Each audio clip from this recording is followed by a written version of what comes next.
Sin dudas, los temas casi excluyentes de estos últimos días en la provincia han sido dos específicamente. Uno, respecto de la nacionalización de las reservas del acuífero del Iberá, y el segundo tema, muy discutido por cierto, es el de la reforma constitucional. Para ello, en el día de hoy estará con nosotros el senador provincial por el espacio ECO Cambiemos, el doctor David Dos Santos, ex ministro de Salud Pública de la provincia, con quien estaremos conversando sobre estos tópicos y seguramente vendrá a aclararnos desde la óptica del oficialismo correntino qué hay en torno a estos temas tan discutidos por estos días. De ahí que entiendo que el programa de hoy será interesante desde todo punto de vista, más aún teniendo en cuenta que nuestro entrevistado se trata de un hombre experimentado en la política. Es por ello que los invito a que me acompañen luego de los auspicios al desarrollo del programa de hoy. Muchas gracias.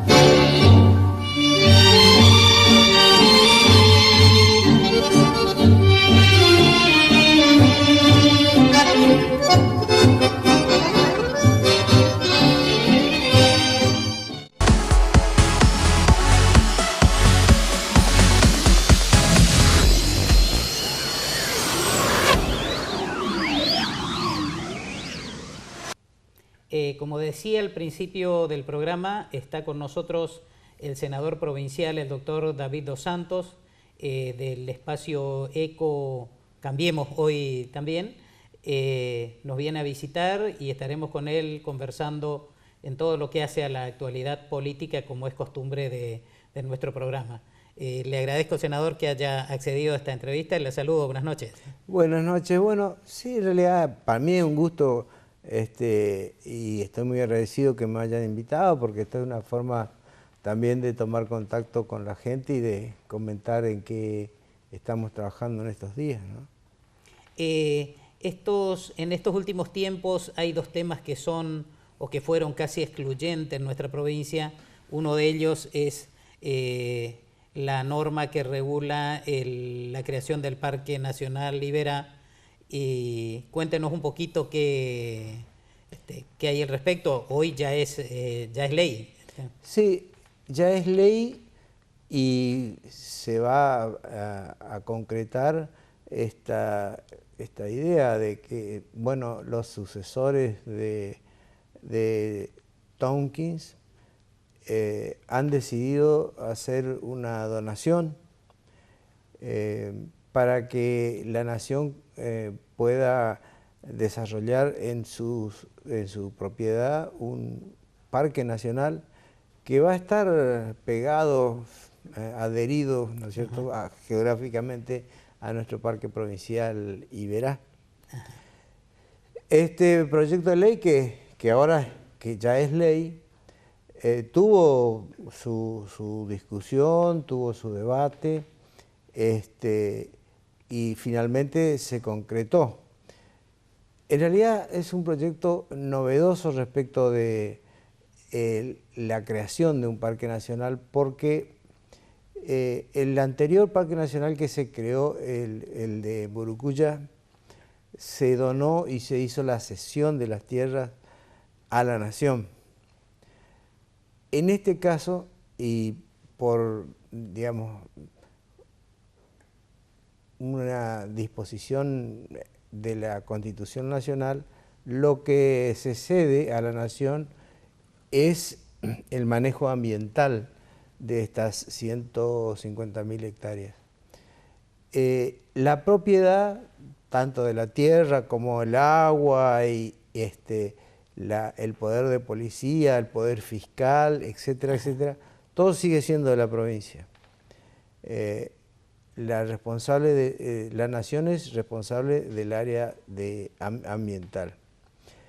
Esto así, los dos parques unidos, ¿no es cierto?, conforman un parque en total de 700.000 hectáreas. Viene a ser hoy el parque más grande de la República Argentina. Pero no solo eso, sino que está integrando un complejo turístico que tiene programado la Nación, que le llaman el de las 3I, que es complejo Iguazú, Iberá e Impenetrable. O sea, esto sería un recorrido turístico por la zona norte de estos tres parques, o estos tres puntos geográficos, digamos. Puntos geográficos. Para nuestra provincia es un paso hacia adelante muy grande respecto de lo que es el desarrollo de esta zona, pero no solo el desarrollo turístico, sino el desarrollo en general, hasta desarrollo humano, podríamos decir, ya que hay un proyecto que se llama Proyecto Iberá, de inversiones para el desarrollo de infraestructura, ya sea caminera, sea de escuelas,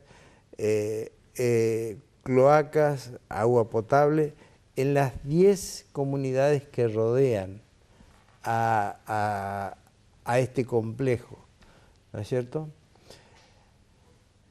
Por la experiencia que tenemos, que la experiencia nuestra está reducida en general a prácticamente a Colonia Pellegrini, que es el corazón de la laguna Iberá. Pero este gran complejo de Iberá tiene distintos portales, tiene portales norte, portales este, portal sur, etc. Y en cada uno una población. Y en estas 10 comunidades en que está proyectado este trabajo o este desarrollo de infraestructura. Me refería a la experiencia, los habitantes de Mburucuyá dicen que en Mburucuyá era una cosa antes del parque y otra cosa después del parque. Claro. Es una oportunidad para el desarrollo turístico de la región, y desarrollo turístico significa mano de obra, significa desarrollo humano, porque todo lo que sea mano de obra, ¿no es cierto?, es distribución de riquezas, ¿no es cierto? Todo esto nos coloca a nosotros, a los correntinos, a nivel mundial como un punto de destino turístico que va a traer, por supuesto, inversiones aparte de este programa de desarrollo Iberá, inversiones seguramente de otro tipo. Dándole, ¿no?, valor agregado, digamos, eso. Y sí, para producir, bueno, se habla ahora de un concepto nuevo que es producción naturaleza. Yo creo que lo mejor que va a ocurrir es que se va a empezar a cuidar nuestra naturaleza, que poco a poco se venía deteriorando. Sí. Hay todo un programa de introducción de especies que son autóctonas, o de reintroducción de especies que son autóctonas, ¿no es cierto? A las que se las va a cuidar, va a provocar todo como un florecimiento, como un revivir de todo aquello que fue Corrientes en la época en que la naturaleza todavía no había estado dañada, ¿no es cierto?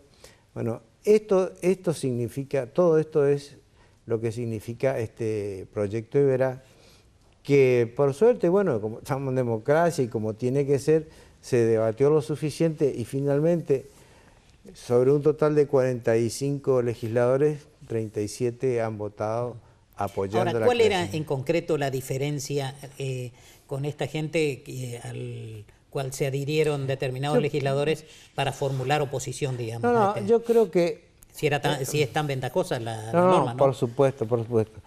Yo creo que, en principio, todo cambio provoca resistencia. Esto es así. Sí. Nosotros estábamos acostumbrados a que el Liberá era una cosa que estaba allí, ¿no es cierto? Se desarrollaron explotaciones de todo tipo, hay habitantes que están incluidos allí en la zona. Bueno, todo esto provocó que mucha gente pensara que en principio había tierras, se entregaba tierras correntinas a la nación, que se entregara el agua, las tierras son privadas, pero decía, bueno, el agua es pública, bueno, no se entrega el agua sigue siendo correntina, Claro. y sigue siendo pública. También se les dijo a los productores como que esto iba a ser un inconveniente para el desarrollo de su tarea. En realidad acá no va a cambiar nada. Hoy son tierras en poder de extranjeros. Claro. ¿No es cierto? Claro, Después tiene esta dominio ley privado, digamos. tiene Sí. dominio privado, pero extranjero, Claro. no argentino. Exacto.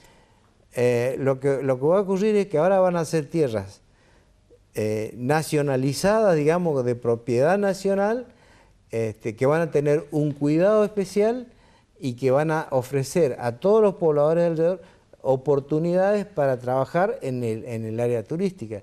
El Parque Iberá, el Parque Provincial Iberá, es un ejemplo. La gente que vivía, que se alimentaba, ellos, su familia, los mariscadores, ¿no es cierto?, de todo aquello que era la naturaleza, Claro. La venta de cuero, de carnes, una serie de... Hoy en el Parque Iberá son los que cuidan. Claro. Y siguen viviendo de eso. Y viven en mejores condiciones. Bueno, este es el cambio que... Y bueno, hubo resistencia y hubo también por allí alguna información que no era la correcta, que se le transmitió a toda esta gente, y la gente yo admito que, digamos, honestamente hayan reaccionado, Claro, pero creo que digamos, es razonable que esa gente se haya resistido. Pero creo que se llegó a explicar bien, y bueno, van a quedar remanencias de esta resistencia, pero finalmente, con el transcurso, con el paso del tiempo, creo que se va a ver la ventaja, ¿no? Claro. Pasada esta etapa inicial, materializar todo este proyecto turístico, obviamente que va a requerir una inversión superlativa. ¿Hay posibilidad cierta, digamos, de poder materializar, de poder contar con los recursos necesarios, bueno, tanto para de todo nación o como para todo provincia? el proyecto maestro, proyecto Iberá, hay fondos asignados desde la provincia y desde la nación. Correcto. Entre 1.200 y 1.300 millones de pesos que se van a invertir, comenzar a invertir durante el año que viene. Ajá. La nación se va a hacer cargo del desarrollo total de estas 150.000 hectáreas, Ajá. ¿no es cierto? Y del cuidado, obviamente, de la naturaleza. O sea que las erogaciones para este nuevo emprendimiento, llamémosle, va a ser exclusivamente de la nación. No, solo lo que está dentro de las 150.000 hectáreas. Claro, de las 150.000 me Ahora, refiero. dentro de las 10 comunidades estas que están rodeando, se daba una situación muy especial.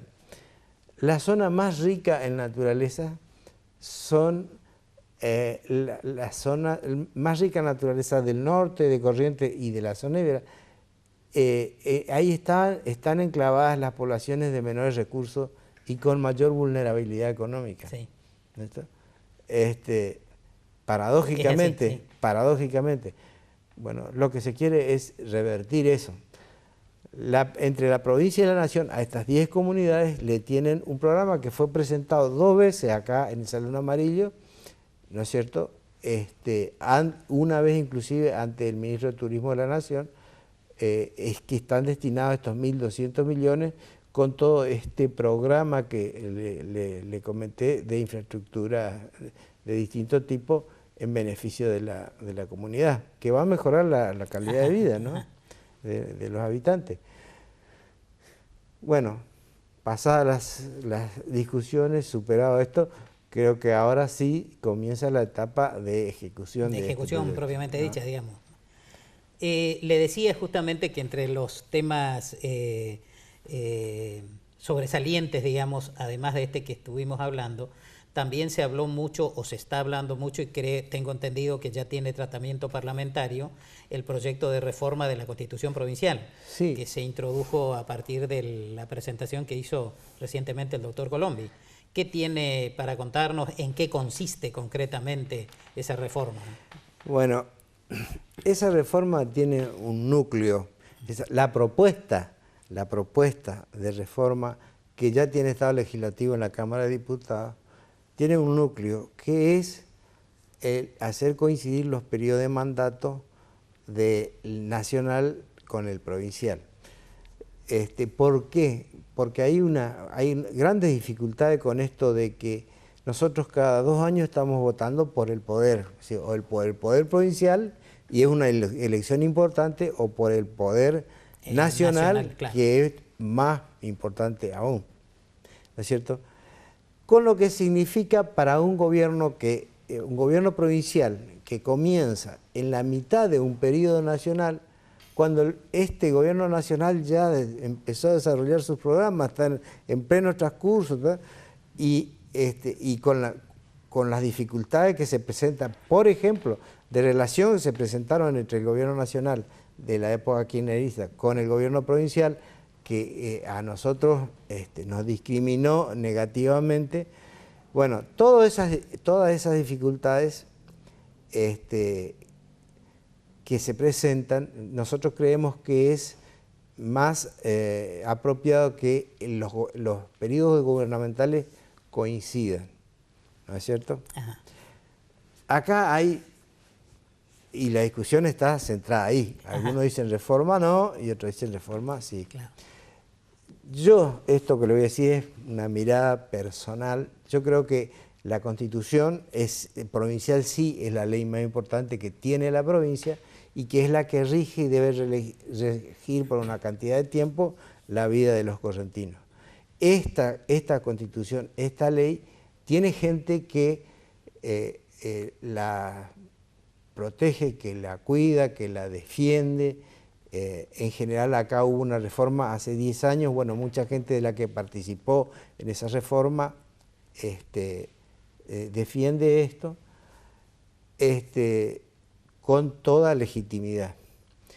Pero hay otra visión, que es la de la gente que está en el gobierno y que es la que vive las dificultades de esta diferencia que hay entre el inicio de un periodo de mandato nacional y uno provincial, ¿no es cierto? El que está en el gobierno ve las diferencias. Entonces, si es que hay la posibilidad de llegar a un acuerdo para modificar la Constitución, se quieren agregar otros institutos que en el andar de estos 10 años, ¿no es cierto?, se mostró que pueden ser perfectibles. La Constitución de la provincia de Corrientes, dicha por constitucionalistas, es una buena Constitución. Si se corrigen algunas cosas, puede ser aún mejor. Bueno, además de esta coincidencia de mandatos, lo que se propone unos cuantos puntos para agregar allí, pero hay algunas cosas que son muy importantes, como por ejemplo, darle rango constitucional a la propiedad de los correntinos de su Instituto de Previsión Social. Los jubilados de Corrientes cobran el 30% más que los jubilados nacionales. nacionales, sí. ¿no es cierto? Sí. Cobran el 82%, que no hay muchas provincias que lo hagan. Además, tienen los aumentos o las actualizaciones salariales en el mismo momento en que tienen los trabajadores activos, ¿no? Hay algunas cuestiones que rigen a las municipalidades, como por ejemplo la destitución de un intendente. Se hizo un sistema que es como la llave de una caja fuerte que finalmente termina en la justicia. Termina en la justicia. Entonces, el problema de un problema de gobernabilidad de una municipalidad pasa años sin definición, lo que significa atraso, pérdida de tiempo, etc. Claro, y se deja supeditada en la cuestión política a la cuestión judicial. Sí. Judicial. Sí. Bueno, se pueden hablar de una cantidad de puntos. Acá el asunto está en que logremos un consenso sobre que se entienda que hay cosas que son importantes de nuestra Constitución, que es buena y que se puede llegar a perfeccionar. Todo esto va a ocurrir si hay consenso. Y si no hay consenso, bueno, será un proyecto que quedará allí para otra oportunidad. Correcto. Pero, porque estamos en democracia, porque respetamos lo que tiene que ser, cómo tiene que ser el manejo en la vida democrática. Lo que sí, por allí se mencionó que una reforma abierta puede poner en riesgo la república, digamos, o el sistema republicano en la provincia. Eso no puede ocurrir. Así, vamos todos presos, para decir, si nosotros queremos tomar influencias, si el Poder Ejecutivo quiere tomar influencias sobre el Legislativo o viceversa, o lo que sea, ¿no es cierto? Hay otro punto que ahora me viene a la memoria, que en el juicio político de destitución del gobernador o del vicegobernador, se conforma, la asamblea se conforma con todos los legisladores y la presidencia cae en manos por nuestra Constitución actual, del presidente del Superior Tribunal de Justicia. Entonces, si hay paridad de votos, el que decide no es el Poder Legislativo, sino que es el Poder Judicial. El Poder Judicial. Claro. Entonces, no es el Poder. Sin embargo, las cámaras tienen presidente, vicepresidente primero, cualquiera, digamos, la persona que jerárquicamente le siga al vicegobernador sería la que puede presidir esto, y toda esta decisión quedaría en el se dejaría de judicializar nuevamente la cuestión política, digamos. Claro, que se quiere separar lo que es político de lo judicial, y me parece que eso es más sano para la vida democrática. Claro. Doctor, vamos a ir ahora a una pequeña pausa, pero le dejo la siguiente inquietud. Supongamos que todo ande bien en este proyecto y que tenga tratamiento parlamentario y que se pueda seguir adelante. ¿Hay tiempo material para que esta reforma salga con fuerza de ley y que efectivamente se materialice teniendo en cuenta las elecciones del año próximo? Vamos a ir a una pequeña pausa y con el senador David Dos Santos.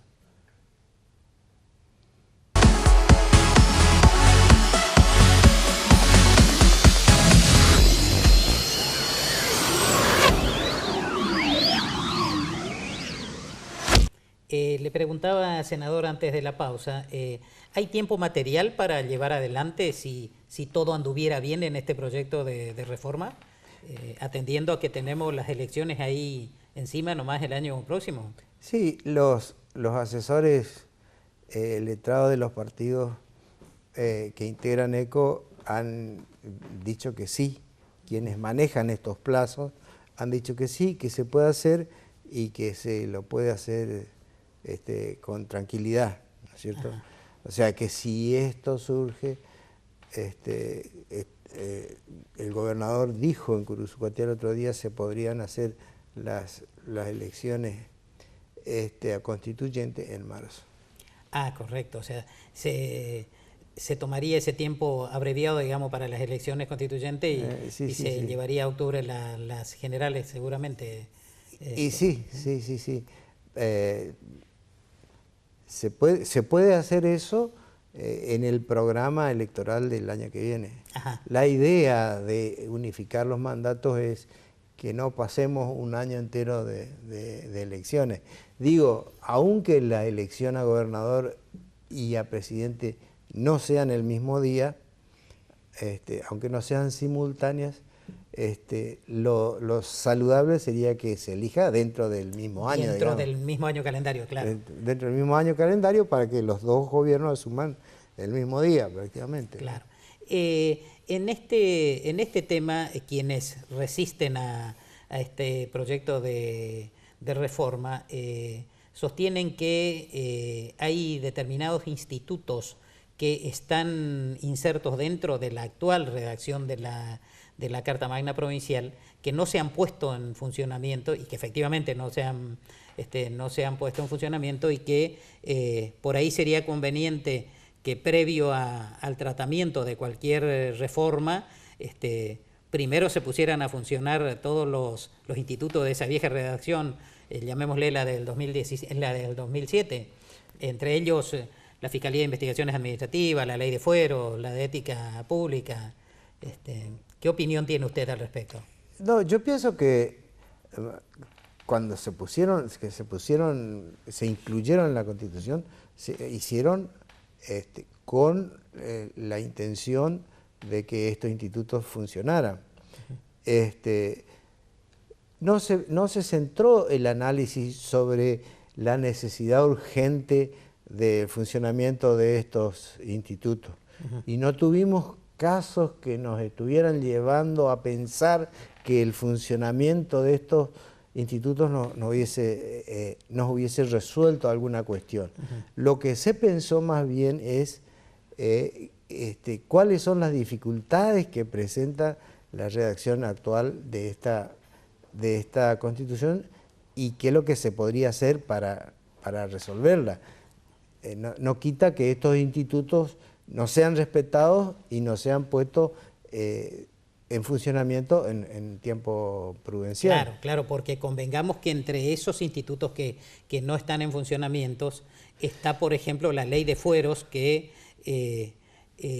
más aún en esta época en que se habla mucho y se denuncia mucho, aunque realmente se prueba poco, por ahí sería más conveniente o tal vez más transparente que liberados de ese fuero los funcionarios o políticos o públicos pudieran demostrar su inocencia, o transparentar podrían ser sometidos a las investigaciones que correspondan y que respondan como un ciudadano. Eso no quiere decir, más allá, ya le digo, de que nosotros por suerte no estamos viviendo estas situaciones. Claro, ¿No es cierto? Sí, salvo un par de casos que se conocen periodísticamente que no realmente no es tan abrumadora como en otros niveles. Yo le voy a llevar a un temita que también tiene que ver con esto de modificar la Constitución o no modificar. Y que es una observación nuestra, ¿no es cierto? Cuando acá hay elecciones legislativas, en la Nación hay elecciones a presidente, ¿no es cierto? Toda esa energía que se vuelca en la candidatura presidencial cae sobre nuestra provincia. Hay muchos recursos, hay mucha propaganda. Bueno, nosotros hemos visto en esta última elección presidencial enormes cantidades de recursos materiales que nuestro gobierno provincial, mejor dicho, nuestros partidos, nuestras alianzas políticas están muy lejos de poder concretar.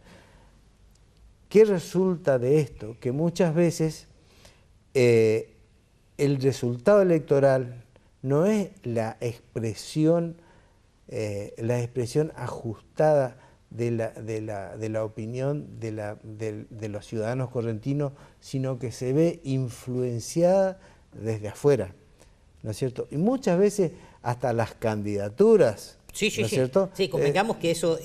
vienen designadas de arriba y resulta que nos encontramos después con representantes que no estaban ni en el imaginario de los correntinos que pudieran ser funcionarios y resultan siendo funcionarios que vienen con un programa, digamos así, preconcebido de afuera. O sea, eso le quita legitimidad.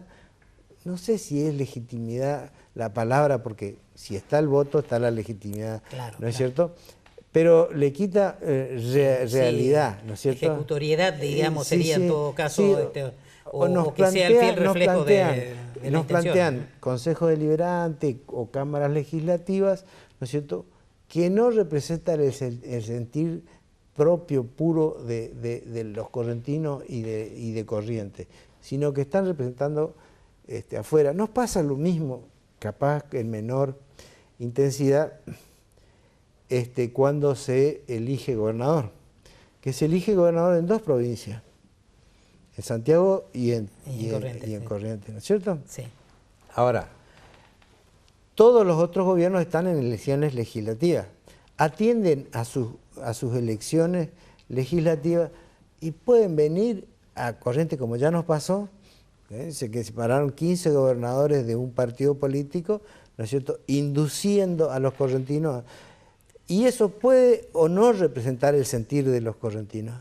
Lo ideal es que nosotros tengamos las elecciones en las que nosotros, los correntinos, ¿no es cierto?, sin o con la menor cantidad de influencia externa, pudiéramos definir o decidir quién nos gobierna en las ciudades, quién nos gobierna en la provincia.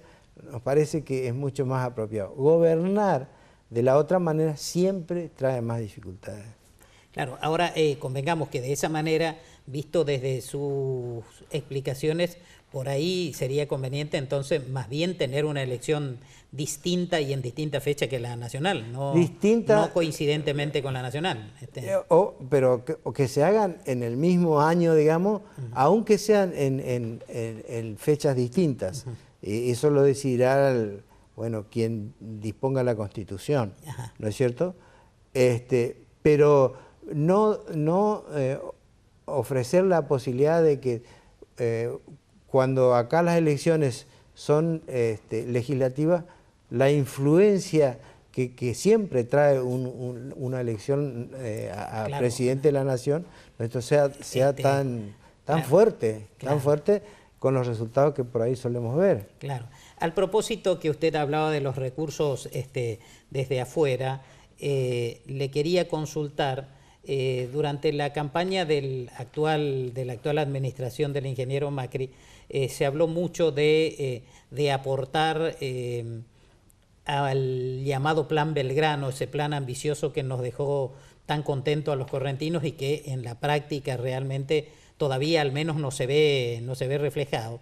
¿Qué tiene para contarnos? Porque hemos quedado, sinceramente, hemos quedado muy esperanzados porque parecía que iba a haber un aporte fuerte de la nación, más aún teniendo en cuenta que la actual administración provincial está en línea con el gobierno nacional, ¿no es cierto? Sí, yo lo que creo, yo lo escuché anunciar porque me parece que la primera vez que habló Macri del Plan Belgrano fue acá en Corrientes y fue en la ciudad de Mercedes. Ahí lo escuché, porque estaban terminando o habían terminado en esa semana la elaboración del Plan Belgrano. Lo que yo tengo conocido es que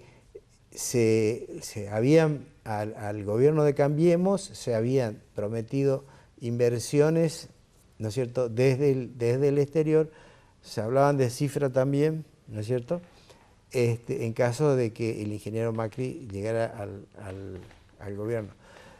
A mí me parece que todo eso está en marcha y que los dueños de la plata no es tan fácil que vengan corriendo a poner acá. A mí me parece que están queriendo ver resultados en la organización y en la marcha y en la ejecución del gobierno para hacer esos aportes.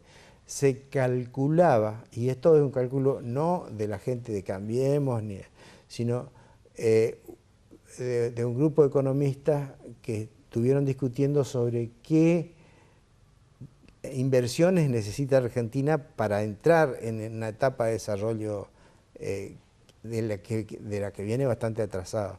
Hablaban de 250.000 millones de dólares, así que ahora, una cifra más que importante, digamos. Sí. Yo le digo porque de lo que tengo conocimiento es que hay inversores, a mí me tocó tener contacto por allí, que me preguntaran algo, por ejemplo, un grupo de representantes de un grupo de inversores chinos que habían ofrecido para el capital, para el puente Goya Reconquista o Avellaneda, la Valle Avellaneda, sí, ¿no sí. es cierto? Y también hablaban de un par de puertos, me parece que era Itaibaté o Ituzaingó. Nosotros yo le derivé al ministro de Economía de nuestra provincia y el ministro de Economía lo derivó a Rogelio Frigerio, ministro de la Ministro del Nación, Interior, claro. del Interior de la Nación. Sí, sí, sí. Según lo que me dijeron, las conversaciones siguen. Bueno, creo que eso no es tan fácil, porque no es que los muchachos hacen así y dicen, bueno, acá está. Claro. Me parece que es un poco más complicado ese tema. Sin duda. Pero hay muchas expectativas. Nosotros estamos viendo en las reuniones internacionales en las que participa el presidente que le están diciendo que apoyan, o que, bueno, en el caso de Obama le transmitió una felicitación, y eso escuchan quienes son los dueños del dinero. dinero. Pero nosotros tenemos que demostrar seguridad jurídica, tenemos que demostrar seriedad en el trabajo, tenemos que demostrar una cantidad de cosas que tenemos que ajustar todavía, me parece. Claro. Ahora, en este estado de situación que realmente durante este periodo, este corto periodo de mandato del ingeniero Macri, hay una convulsión social importante, digamos, a raíz de, bueno, de los hechos que son de dominio público, esa devaluación que a ojos vistas fue muy cruenta, sí. la escalada de los precios, etcétera, etcétera. ¿Es posible que luego de ello y en este estado de situación se pueda llegar a ese ideal de seguridad jurídica como para enamorar a los inversores extranjeros? Bueno, yo creo que se está trabajando para eso. Claro. Se está trabajando en esa dirección. Ajá. Ahora, hay que ver los resultados. Claro. ¿No es cierto? Porque una cosa es, yo estuve en un cargo ejecutivo, una cosa es lo que uno piensa cuando está sentado ahí y lo que uno motoriza, lo que uno empuja, y después allá a la larga tiene que estar viendo los resultados. Claro. ¿No es cierto? Y hay que ver los resultados, pero me parece que se está trabajando en ese sentido. Hay, bueno, cambios que son muy perceptibles a nivel de la política nacional, sobre todo para Corrientes. A Corrientes le dieron ya varias rutas que se están ejecutando, se están empezando a ejecutar. Atienden a los funcionarios de Corrientes, le están asignando viviendas, bueno, caminos, bueno, se está empezando por eso. ¿Esas obras están próximas ya a iniciarse? Bueno, la ruta 119 Mercedes Cursuya se inició hace... Claro, eso ya se inició en la administración anterior incluso. No. Eso, en la administración anterior hacían un pedacito de 50 metros y se iban las máquinas. Esa es una ruta que está muy complicada. Se empezó a trabajar en serio, ahora hubo un acto ahí en plena ruta donde fuimos todos, hace cosas de 2 meses o 3 meses, y bueno, se empezó a trabajar ahí. Se está trabajando, digo yo porque yo ando sobre la ruta, claro. En la ruta 120, que es la que une la ruta 12 con la 14 allá entre Ituzaingó y Virasoro, claro. ¿No es cierto? Se firmó y se licitó la ruta 94, que es Santo Tomé, hasta Misiones, digamos, hasta Azara, Misiones, ajá, ¿no es cierto? La que que pasa por Colonia Lievi y demás. Eso, no, la 71 se firmó también ahora, la semana pasada, que es la que va a Colonia Lievi. Claro, esa realmente está intransitable. Bueno, la 120, la 71 y la 94, ¿no es cierto? Son 2 rutas que cierran un anillo norte de la provincia, que es la zona donde se elabora más del 100% de la hierba que se produce en Corrientes. Claro, claro, sí. Corrientes produce alrededor del 20 y pico de por ciento de hierba y elabora el 38%. Claro. Porque tenemos 2 industrias que son muy fuertes, que son Las Marías y Playadito, sí. ¿no es cierto? Mala María primera en Argentina y Playadita segunda, claro, en este momento. Claro, claro. ¿No es cierto? Porque Amanda decayó, Sí, tuvo problemas. decreció mucho, sí. Decreció. Sí. Bueno, esas rutas son muy importantes para el desarrollo económico ahí. Bueno, esas cosas se están haciendo. De todas maneras, creo que acá lo que va a ser determinante va a ser la autopista acá de Salada a Itatí. Eso va a ser una obra determinante sobre la que se está trabajando para elaborar el proyecto ejecutivo definitivo. Está el de la parte de acá de Riachuelo hasta El Paso o hasta Santa Ana, ya elaborado, y eso está muy avanzado. Pero en realidad lo que va a ser determinante va a ser... Claro, va a ser todo ese tramo, digamos. Una de las pocas capitales argentinas que no tiene autopistas para llegar, ¿no es cierto? Realmente. Y se hace, uno que transita a menudo, yo transito mucho esa ruta, es de urgente necesidad. Bueno, pasa lo mismo que pasaba con Paso de los Libres y la 14, digamos, o sea que realmente vino a solucionar muchísimo los accidentes. Pero además las facilidades que le dio al Mercosur, claro, que lamentablemente nos pasa por arriba. Sí. Pero bueno, puede ser que en algún momento entremos también a disfrutar de eso, ¿no? Claro. O a vivir de los a vivir o no, o por lo menos a participar de los beneficios. Claro. ¿No? Bueno, esa es la situación. Y la conmoción social que hay, bueno, eso va a haber que mejorar, es cierto. La inflación limó los sueldos, ¿no es cierto? Y después los ajustes en los servicios todavía profundizaron un poco más esa situación, de lo que resulta esta crisis que se ve, que en realidad el núcleo de esta convulsión o de este problema está en el primero, segundo y tercer cordón de Buenos Aires. Claro, ahí es más gravitante aún, digamos. Es claro, sí, por la densidad de la población, por una serie de cosas. Hay actividades que ya están siendo más tranquilas, como la ganadería, acá en Corrientes el arroz, hay el citrus está...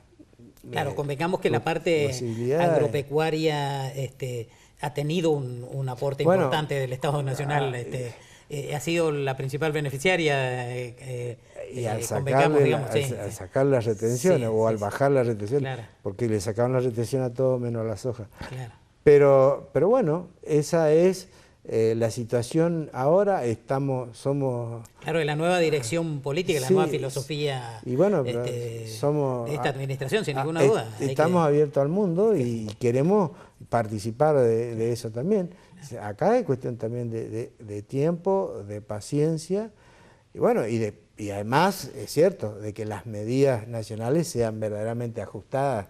Claro. Es cierto que ojalá que no ocurra esto, que se tomen medidas que haya que retrotraerse y todo, porque eso nos demora un poco en el tiempo. Claro. Teniendo en cuenta estas obras que usted me manifiesta y que a no dudarlo va a beneficiar mucho a nuestra provincia, ¿cómo ve posicionarse a su partido, a su espacio para las próximas elecciones, si es que se dieran en la realidad todas estas obras y este bienestar que vendría a acercarse a los correntinos, digamos? Si nosotros hacemos atracción a estas obras, vamos a suponer que no ocurren o que no las tomamos en cuenta. Hoy el gobierno de la provincia tiene una imagen positiva que supera el 60%. Ajá. Y el gobernador tiene la última encuesta que yo he visto, tiene el 81% de imagen positiva. Claro. ¿No es cierto? Yo creo que nosotros... Supongamos que ya él no pueda ser candidato. No, él no va a ser candidato seguramente, porque ya lo dijo inclusive. ¿Cómo es? Yo creo que de seguir así, la marcha del gobierno, el trabajo del gobierno da respaldo suficiente para que un candidato de esta alianza, siguiendo los mismos lineamientos políticos, pueda tener un buen resultado electoral. Ahora, las elecciones son elecciones, Claro, y la gente se es ganan la o se que pierden en las piensa, urnas, digamos, sí. la gente es la que piensa y la gente es la que decide. Nosotros estamos seguros que desde el gobierno se hace todo lo que es posible, que hasta ahora las encuestas están acompañando a lo que hace el gobierno, y bueno, y después será cuestión de campaña, de presentar el candidato que fuere, ¿no es cierto? ¿Ya se vislumbra algún posible candidato dentro del No, espacio? no, todavía no, todavía no. De eso habló el gobernador hace un tiempo, pero nosotros, yo no tengo noticias de ningún candidato. Aparte, no hay que hablar de candidaturas, yo creo que hay que seguir trabajando. Claro, porque se lo vio trabajar ya en el interior al presidente de la Cámara de Diputados, a Casani, donde ya su espacio lo proclamaba como precandidato. Sí. Siempre que, o sea, pensando en que Casani es parte de esta alianza gobernante, ¿no? Lo ideal sería que todo eso ocurriera en el marco de Claro, de un consenso. del consenso total de Encuentro por Corrientes, Claro. ¿no es cierto? De un consenso total de Encuentro por Corrientes. Entonces sí, nosotros le estaríamos asignando el peso que verdaderamente tendría una... Pero a mí me parece que hablar de candidatura hoy, hay gente que de distintos partidos se Claro. está... Ahora, Canteros, ¿cómo jugaría ahí? O sea, ¿qué peso tendría una posible candidatura de Canteros? Cantero es un socio de Encuentro por Corrientes. ¿Pero sería un buen candidato de su espacio? Que tiene un buen desempeño y que está trabajando en lo que tiene que hacer. Su papel como vicegobernador es un papel normal, ¿no es cierto? No muestra absolutamente ninguna disidencia con el gobierno, o sea, para Encuentro por Corrientes, igual que la mayoría o prácticamente todos, es un buen socio. Yo no hablé con él de este tema de su candidatura, no tengo idea, tampoco estoy autorizado como para decir qué peso puede tener su candidatura. Eso, ya le digo, es una cuestión que se va a decidir en Encuentro por Corrientes en el momento oportuno. La decisión que tiene hoy Encuentro por Corrientes es seguir trabajando, cumplir, que los funcionarios cumplan con sus obligaciones y ser cada día mejores servidores de los correntinos, porque para eso fueron elegidos. Claro. Senador, le agradezco mucho que haya accedido a esta entrevista. Tiene las cámaras de programa para dirigirse a nuestros comprovincianos con lo que crea conveniente. No, yo solo decirle que de mi parte y de la parte de los senadores que me acompañan, tanto del oficialismo como de la oposición, estamos tratando de hacer el mejor trabajo posible en el Senado y desde Encuentro por Corrientes tratar de colaborar con el gobierno provincial para que el desempeño, como dije recién, de todos sus funcionarios y de todos los que son responsables de la ejecución del gobierno en este momento sea el mejor posible para que tenga la mayor aceptación de los correntinos hacia adelante. Muchas gracias. Buenas noches. Buenas noches.